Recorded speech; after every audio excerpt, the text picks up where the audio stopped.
नमस्कार साथियों, कैसे हैं आप सभी। उम्मीद करता हूं कि आप स्वस्थ होंगे, सुखी होंगे और आनंदित होंगे।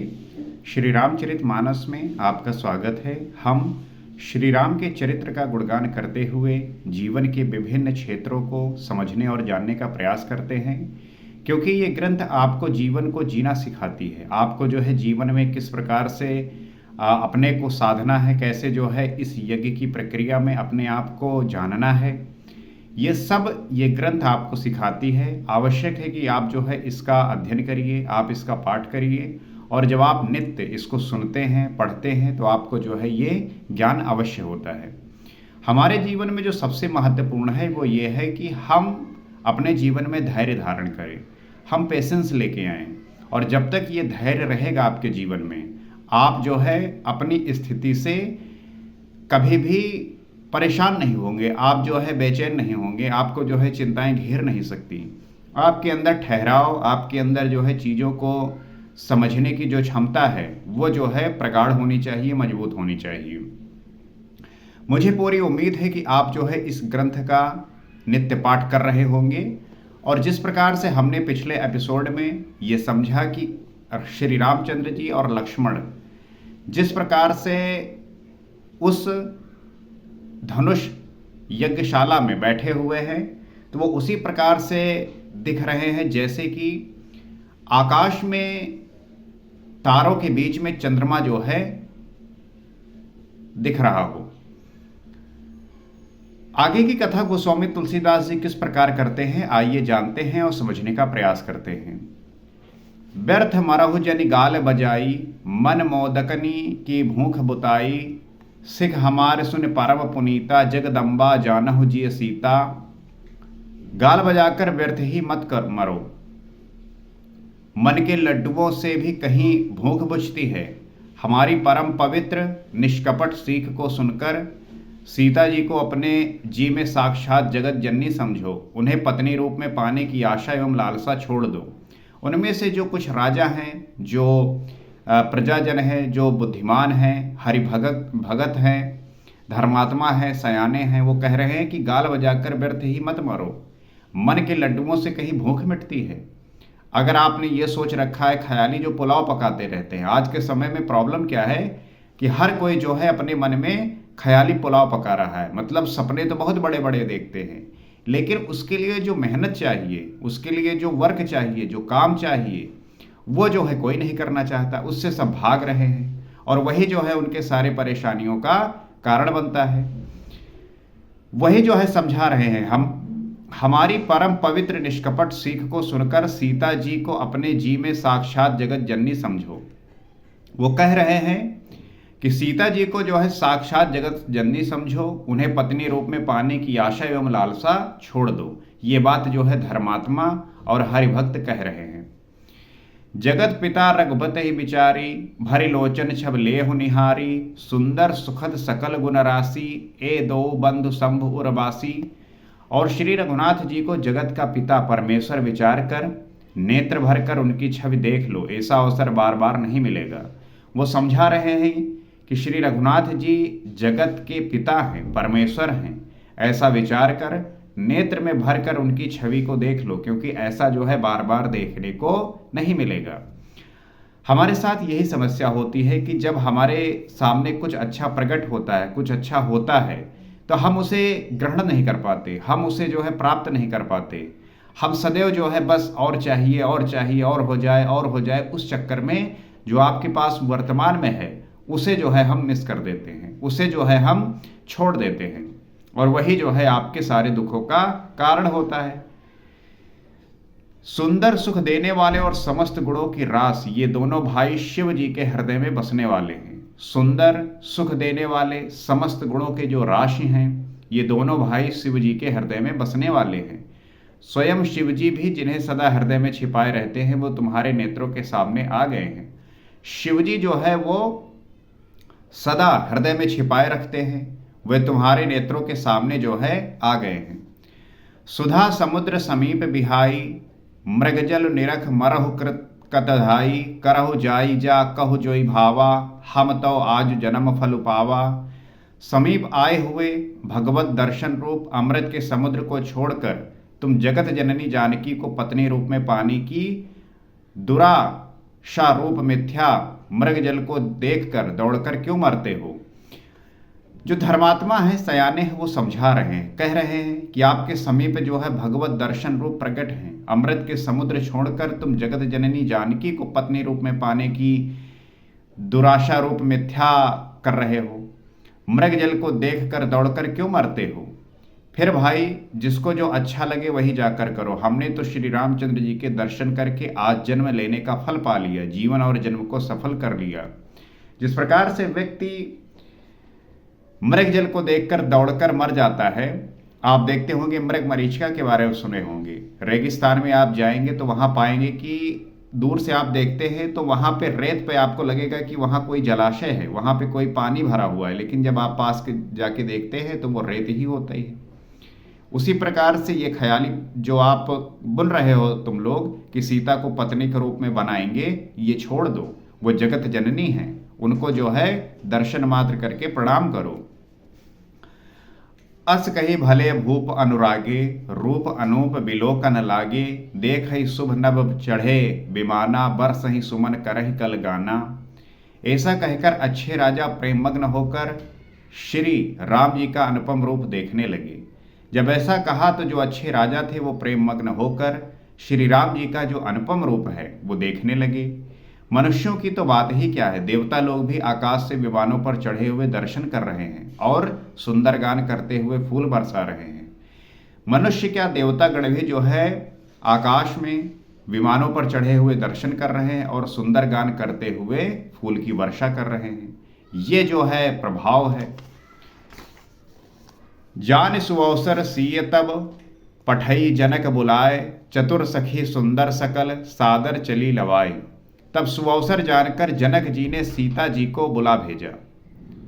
उसके बाद जनक जी सुअवसर जानकर सीता जी को बुला भेजा। सब चतुर और सुंदर सखियां आदर पूर्वक उन्हें लिवा चली। उसके बाद जो है सब चतुर और सुंदर सखियां आदर पूर्वक उन्हें लेने चली गई। आप देखते होंगे आज के समय पे भी जयमाल होता है। शादियों में जो है जयमाल का बहुत अच्छा जो है दृश्य होता है। वहाँ पे जो है दूल्हे को स्टेज पे बैठा दिया जाता है। सारे जो है उनके रिश्ते नातेदार जितने जो है गांववासी होते हैं, नगरवासी होते हैं, सब वहाँ पे बैठकर इंतज़ार करते हैं दुल्हन का। और उसकी जो सखियां हैं, उसके जो सहेलियां हैं, वो सब जो है उसको लेके आती हैं। एक समय पर आप ये महसूस कर पाएंगे कि जो ये दृश्य होता है बड़ा ही मनोहर और सुंदर होता है। गोस्वामी तुलसीदास जी सीता जी का वर्णन किस प्रकार से कर रहे हैं, इसको हम देखेंगे और जानेंगे। सिय शोभा नहीं जाय बखानी, जगदम्बिका रूप गुण खानी, उपमा सकल मोह लघु लागी, प्राकृत नारी अंग अनुरागी। रूप और गुणों की खान जगत जननी जानकी जी की शोभा वर्णन नहीं हो सकता। गोस्वामी तुलसीदास जी लिख रहे हैं कि रूप और गुणों की खान जगत जननी सीता जी की शोभा का वर्णन तो मैं कर ही नहीं सकता। उनके लिए मुझे काव्य की सब उपमाएं तुच्छ लगती हैं। वो ये बात कह रहे हैं कि काव्य में जितनी भी उपमाएं हम देते हैं वो सब जो है तुच्छ हैं, वो जो है बहुत छोटे हैं, लघु हैं, क्योंकि वो लौकिक स्त्रियों के अंगों से अनुराग रखने वाली अर्थात वे जगत की स्त्रियों के अंगों को दी जाती हैं। काव्य की उपमाएं सब त्रिगुणात्मक माइक जगत से ली गई हैं। उन्हें भगवान की स्वरूपा शक्ति श्री जानकी जी के अपराकृत चिन्मय अंगों के लिए प्रयुक्त करना उनका अपमान करना है और अपने को उपहासास्पद बनाना है। तो जो उपमाएं दी जाती हैं वो इस जगत की जो स्त्रियां हैं उनके लिए हैं, लेकिन वो जो त्रिगुणात्मक माइक जगत से ली जाकर उन्हें प्रयुक्त किया जाता है। लेकिन जो भगवान की स्वरूपा शक्ति जानकी जी हैं वो अपराकृत चिन्मय अंगों के लिए प्रयुक्त करना अपमान है और हमारे लिए जो है वो करना उपहासास्पद है। सिय बरनी तेई उपमा देई, कुकब कहाई अजस को लेई, जो पट तरई सिय सम सिया, जग अस जुपति कहाँ कमनिया। सीता जी के वर्णन में उन्हीं उपमाओं को देखकर कौन कुकवि कहलाए और अपयश का भागी बने। गोस्वामी तुलसीदास जी लिख रहे हैं कि सीता जी के वर्णन में उन्हीं उपमाओं को देखकर कौन कुकवि जो है कहलाए और कौन जो है अपयश का भागी बने। मतलब क्या है कि सीता जी के लिए उन उपमाओं का प्रयोग करना सुकवि पद से च्युत होना है और अपकीर्ति मोल लेना है। कोई भी सुकवि ऐसी नादानी एवं अनुचित कार्य नहीं करेगा। आप इस बात से समझ पा रहे होंगे कि सीता जी के रूप और गुणों की खान की जो उपमा है वो ऐसा कुछ है ही नहीं कि जिससे किया जा सके। ये जो है उनके रूप का एक स्तर है। अगर कोई करता है तो वो बड़ा नादानी करता है और एक तरीके से अनुचित है। यदि किसी स्त्री के साथ सीता जी की तुलना की जाए तो जगत में ऐसी सुंदर युवती हैं ही कहाँ जिसकी उपमा उन्हें दी जाए। और अगर किसी स्त्री की साथ सीता जी की तुलना करना भी हो तो ऐसी जगत में कोई स्त्री है ही नहीं कि उनसे तुलना की जाए। गिरा मुखर तन अरद भवानी रति अति दुखित अतनुपति जानी विष बारुणी बंधु प्रिय जेहि कहई रमासम किम वैदेही। पृथ्वी की स्त्रियों की तो बात ही क्या, देवताओं की स्त्रियों को भी यदि देखा जाए तो हमारी अपेक्षा कहीं अधिक दिव्य और सुंदर हैं। तो उनमें सरस्वती तो बहुत बोलने वाली हैं। पार्वती अर्धांगनी है, अर्थात अर्ध नारी नटेश्वर के रूप में उनका आधा ही अंग स्त्री का है, शेष आधा अंग पुरुष शिव जी का है। कामदेव जी की स्त्री रति पति को बिना शरीर का अनंग जानकर बहुत दुखी रहती हैं और जिनके विष और मध्य जैसे समुद्र से उत्पन्न होने के नाते प्रिय भाई, उन लक्ष्मी के समान तो जानकी जी को कहा ही कैसे जाए। कहने का तात्पर्य यह है कि गोस्वामी तुलसीदास जी लिख रहे हैं कि हम किस स्त्री से जो है उनकी तुलना करें, क्योंकि सरस्वती जी जो बहुत बोलने वाली हैं, पार्वती जी अर्धांगनी हैं और कामदेव जी की स्त्री रति पति को बिना शरीर का अनंग जानकर बहुत दुखी रहती हैं। तो हम किससे तुलना करें। जो छब सुधा पयोनिध होई परम रूपमय कक्षप सोई शोभा रज मंदर गारु मथय पानी पंकज निज मारू। जिन लक्ष्मी जी की बात ऊपर कही गई है वो निकली थी खारे समुद्र से, जिनको मथने के लिए भगवान ने अति कर्कश पीठ वाले कक्षप का रूप धारण किया, रस्सी बनाई गई। महान विषधर वासुकी नाग की मथानी का कार्य किया अतिशय कठोर मदराचल पर्वत ने और उसे मथा सारे देवताओं और दैत्यों ने मिलकर। जिन लक्ष्मी को अतिशय शोभा की खान और अनुपम सुंदरी कहते हैं उनको प्रकट करने में हेतु बने ये सब असुंदर एवं स्वाभाविक ही कठोर उपकरण हैं। ऐसे उपकरणों से प्रकट हुई लक्ष्मी श्री जानकी जी की समता को कैसे पा सकती हैं। हाँ, इसके विपरीत यदि छब रूपी अमृत का समुद्र हो, परम रूप में कक्षप हो, शोभा रूपी रस्सी हो, श्रृंगार रस पर्वत हो और उस छवि के समुद्र को स्वयं कामदेव अपने ही कर कमल से मथें।